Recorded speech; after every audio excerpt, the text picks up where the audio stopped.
Hello everyone, first time మన channel చూస్తుంటే subscribe చేసుకొని పక్కనే ఉన్న బెల్ ఐకాన్ యాక్టివేట్ చేసుకోవడం మర్చిపోవద్దు.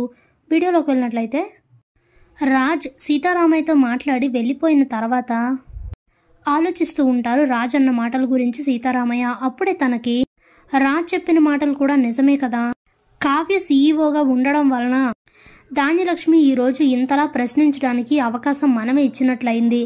అందుకే ఇప్పుడు వచ్చిన ప్రసాద్ గారి ప్రాజెక్ట్ని అడ్డం పెట్టుకొని ఈ సమస్యని పరిష్కరిద్దాం అని చెప్పి వెంటనే కావ్యకు కూడా ఫోన్ చేసి ఇంటికి రమ్మని పిలుస్తారు. ఇక ఇంట్లో అందరూ గ్యాదర్ అవ్వగానే అప్పుడే ఇంద్రాదేవి, ఏంటి బావా కావ్యని ఆఫీస్ నుంచి రమ్మని పిలిచావు, దేని గురించి అని అడిగితే చెప్తాను చిట్టి అంటూ, ఇది రాజ్ కావ్యలిద్దరికి సంబంధించిన విషయం, సో ఇద్దరూ జాగ్రత్తగా వినండి.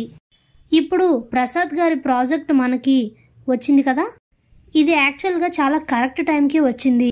ఈ ప్రాజెక్టు మన కంపెనీకి సీఈఓగా ఎవరు ఉండాలనేది నిర్ణయించబోతోంది అని అంటే, అదెలా తాతయ్య అని అడుగుతాడు రాజ్. అవునరా, ఇప్పుడు ఈ ప్రాజెక్ట్ పైన ఇద్దరు విడివిడిగా వర్క్ చేయండి.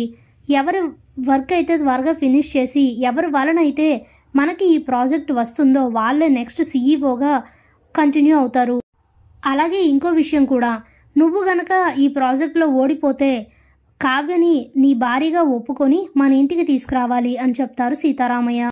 దాంతో రాజు అయితే షాక్ అవుతాడు. ఏంటి, నేను ఈ కళావతిని మళ్ళీ తీసుకురావడమా, అది నేను ఒప్పుకొని అసలు జరగని పని, నెవ్వర్ అని మనసులో అనుకుంటూ, సరే తాతయ్య దీనికి నేను ఒప్పుకుంటున్నాను అని చెప్తాడు రాజ్.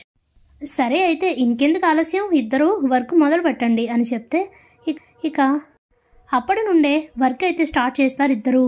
ఇంతలో సీతారామయ్య దగ్గరికి ఇంద్రాదేవి అపర్ణాదేవి ఇద్దరు వచ్చి మాట్లాడుతూ ఉంటారు. ఏంటి బావా ఇంత సడన్గా ఇలాంటి నిర్ణయం తీసుకున్నావు, ఇప్పుడు కావ్యని మనం సీఈఓని చేసింది రాజ్ కావ్యని కలపడానికే కదా, మరి ఉన్న పలంగా ఇలాంటి నిర్ణయం తీసుకున్నావేంటి అని అంటే, ఇప్పుడు దీనివలన వచ్చి నష్టమే ఉంది చిట్టి. ఇప్పుడు అయినా ఈ నిర్ణయం తీసుకోవడానికి ఒక కారణం ఉంది. మన ఇంటి వారసులు ఎవరూ కాకుండా కావ్యని సీఈఓని చేశానని ధాన్యలక్ష్మి నన్ను ప్రశ్నించడానికి మరింత అవకాశం ఉంది. అందుకే ఇప్పుడు వాళ్ళిద్దరి మధ్య ఈ పోటీలో ఎవరైతే గెలుస్తారో వాళ్ళే సీఈఓగా ఉంటారు. కాబట్టి అప్పుడు ఇంకా ధాన్యలక్ష్మి ప్రశ్నించడానికి కూడా ఉండదు కదా. అయినా ఇప్పుడు దీనివలన వచ్చిన నష్టం ఏంటి అని అడిగితే, అది కాదు బావా, ఒకవేళ కావ్య ఈ పోటీలో గెలవకపోతే అని అడిగితే, అలాంటిది ఏమీ జరగదు, కావ్యపై నాకు పూర్తి నమ్మకం ఉంది, మీరేం కంగారు పడకండి, కావ్యని ఈ పోటీలో గెలుస్తుంది అని చెప్తాడు సీతారామయ్య. ఇక దాంతో ఏమీ మాట్లాడకుండా వీళ్ళిద్దరూ బయటికి వచ్చేస్తారు. అప్పుడే అపర్ణ ఇంద్రాదేవితో, ఎందుకో నాకు అనుమానంగా ఉందత్తయ్య, ఏం జరుగుతుందో అని చాలా కంగారుగా కూడా ఉంది అని అంటే, కంగారు పడక అపర్ణ, ఏం జరిగినా మన మంచికే, సరే చూద్దాం ఏమవుతుందో అని అంటుంది ఇంద్రాదేవి. ఇంతలో 2 రోజులు గడుస్తాయి. ఇద్దరు కూడా విడివిడిగా వాళ్ళ వాళ్ళ ప్రాజెక్టులని రెడీ చేసుకుంటారు. ఇక నెక్స్ట్ డే మార్నింగ్ మీటింగ్ అనగా ముందు రోజు నైట్కి అపర్ణ కావ్యకి కాల్ చేస్తుంది. ప్రాజెక్ట్ రెడీ చేసావా అని అడిగితే, చేశానత్తయ్య అని చెప్తుంది కావ్య. ఏది ఒకసారి ఆ ప్రాజెక్ట్ రిపోర్ట్స్ నాకు పంపించు అని అంటే, ఎందుకత్తయ్య ఏమైంది అని అడుగుతుంది కావ్య. ఏమీ లేదు, క్యాజువల్గానే చూడటానికి ఒకసారి పంపించు అని అంటే, సరే అని చెప్పి తను రెడీ చేసిన ప్రాజెక్ట్ మొత్తాన్ని పీడిఎఫ్ రూపంలో అపర్ణకి పంపిస్తుంది కావ్య. ఇంతలో రాజ్ తన రూమ్లో లేని టైం చూసి అపర్ణ రాజ్ రూమ్లో నుండి తను రెడీ చేసిన ప్రాజెక్ట్ ఫైల్ని తీసుకొచ్చి 2 మ్యాచ్ చేసి చూస్తుంది. ఇక అలా మ్యాచ్ చేసి చూసేసరికి కావ్య రెడీ చేసిన ప్రాజెక్ట్ కన్నా రాజ్ రెడీ చేసిన ప్రాజెక్టే ఎక్సలెంట్గా ఉంటుంది. రాజ్ ప్రాజెక్ట్ ద్వారానే కంపెనీకి ఈ ప్రాజెక్ట్ వస్తుందని అర్థం అవుతుంది అపర్ణాదేవికి. ఇక రాజ్ ఫైల్ తన రూమ్లోనే పెట్టేసి ఇక తన రూమ్లోకి వచ్చి ఆలోచిస్తూ చాలా టెన్షన్ పడిపోతూ బాధపడుతూ ఉంటుంది అపర్ణాదేవి. ఇంతలో ఉదయం అవుతుంది. ఉదయాన్నే మీటింగ్ స్టార్ట్ అవుతుంది. మీటింగ్లో కావ్య రెడీ చేసిన ప్రాజెక్ట్ ద్వారానే ఈ కంపెనీకి ప్రసాద్ గారి ప్రాజెక్ట్ అయితే వస్తుంది. దాంతో కావ్య హ్యాపీగా ఫీల్ అవుతుంది. కానీ రాజ్ అయితే చాలా ఇన్సల్ట్గా, చాలా బాధగా ఫీల్ అవుతాడు. నేనేదైతే జరగకూడదు అనుకున్నానో అదే జరిగింది. ఇప్పుడు తాతయ్య గారు అన్నట్టు నేను కావ్యని నా భార్యగా ఒప్పుకొని ఇంటికి తీసుకురావాలా, అసలు అది జరగని పని అనుకుని ఏం చెయ్యాలో ఆలోచిస్తూ చాలా బాధపడుతూ ఇంటికైతే వస్తాడు రాజ్. ఇంతలోనే అపర్ణ ఇంద్రాదేవి ఇద్దరూ మాట్లాడుకుంటూ ఉంటారు. ఏంటపర్ణ నువ్వు చెప్పేది, అసలు ఏం మాట్లాడుతున్నావు, రాజ్ రెడీ చేసిన ప్రాజెక్ట్ని మార్చేసావా అని అంటే, అవునత్తయ్య ఇక అంతకన్నా నాకు వేరే మార్గం కనిపించలేదు. నేను అలా ఎందుకు చేశానో తెలుసా? కావ్య ప్రాజెక్ట్ కన్నా రాజ్ ప్రాజెక్టే చాలా ఎక్సలెంట్గా రెడీ చేశాడు. వాడు రెడీ చేసిన దాని వలన ఈ ప్రాజెక్ట్ గనక వస్తే కావ్యని ఈ ఇంటికి తీసుకురాకపోగా కావ్య CEO స్థానం నుంచి తప్పుకుంటుంది. కావ్య మేనేజర్ ప్లేస్లో ఉన్నా గానీ ఏదో ఒక తప్పు చూపించి వెంటనే రాజ్ అయితే తనని కంపెనీ నుండి పంపించేస్తాడు.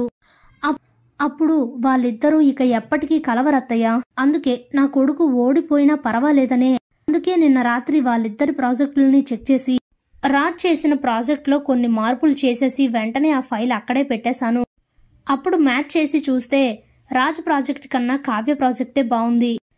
తప్పలేదత్తయ్య, ఇలా చెయ్యక తప్పలేదు అంటూ బాధపడుతూ ఉంటుంది అపర్ణ. ఇంతలోనే మమ్మీ అంటూ గట్టిగా అరుస్తూ రాజ్ అయితే అక్కడికి వస్తాడు. తనను చూడగానే వీళ్ళిద్దరికీ దిమ్మ తిరిగిపోతుంది. ఇప్పటి వరకు ఎప్పుడు రాని అనుమానం ఇప్పుడు నాకు కలుగుతోంది. అసలు నువ్వు నా కన్న తల్లివేనా? ఒక తల్లి తన కొడుకు గురించి ఇలా ఆలోచిస్తుందా? కొడుకు ఓటమిని ఒప్పుకోవాలని అనుకుంటుందా అనేసరికి రాజ్ ఇవన్నీ వినేశాడు అని అర్థమయ్యి చాలా కంగారు పడుతూ ఉంటారు ఇద్దరు. అది కాదు రాజ్ అని అపర్ణ చెప్పబోతూ ఉంటే చాలు, ఇంక నువ్వేం చెప్పక్కర్లేదు. కొడుకు కోడల్ని కలపడం కోసం కొడుకు ఓటమినే ఒప్పుకునేలా చేస్తావా? అసలు నువ్విలాంటి ఆలోచనలు చేస్తావని నేను ఊహించలేదు. నన్ను కంపెనీ CEO స్థానం నుంచి తప్పించినా నేను బాధపడలేదమ్మా.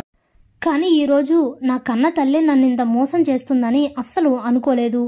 అంటే నువ్వు చేసిన పని వలన నేనిప్పుడు ఆ కళావతి ముందు ఓడిపోయానని ఒప్పుకొని తనని నా భార్యగా అంగీకరించి తనని ఇంటికి తీసుకురావాలని నువ్విలా చేశావా? అది ఎప్పటికీ జరగదు. నేను ఈ జీవితంలో ఒంటరిగానే బ్రతుకుతానని మీకు ముందే చెప్పాను. ఇప్పుడు నేను ఈ ఇంట్లో ఉంటేనే కదా కళావతిని నా భార్యగా ఒప్పుకొని ఇంటికి తీసుకురావాలి. నేను తక్షణమే ఇంట్లో నుండి వెళ్ళిపోతున్నాను అని అంటే రాజ్ ఏం మాటలవి, ఒకసారి నేను చెప్పేది విను అని అంటుంది ఇంద్రాదేవి. చాలు నానమ్మా, ఇక నాకు ఎవరూ ఏం చెప్పక్కర్లేదు. నా కన్న తల్లే నన్నింత మోసం చేశాక ఇంకా నాకు ఈ ఇంట్లో పనేముంది? అవసరం లేదు, నేను ఇప్పుడే వెళ్ళిపోతానని చెప్పి ఎవరు చెప్తున్నా వినకుండా లగేజ్ ప్యాక్ చేసుకుని ఇంట్లో నుండి వెళ్ళిపోతాడు రాజ్. ఇక అపర్ణ దాంతో చాలా బాధపడుతూ ఉంటుంది. Thanks for watching.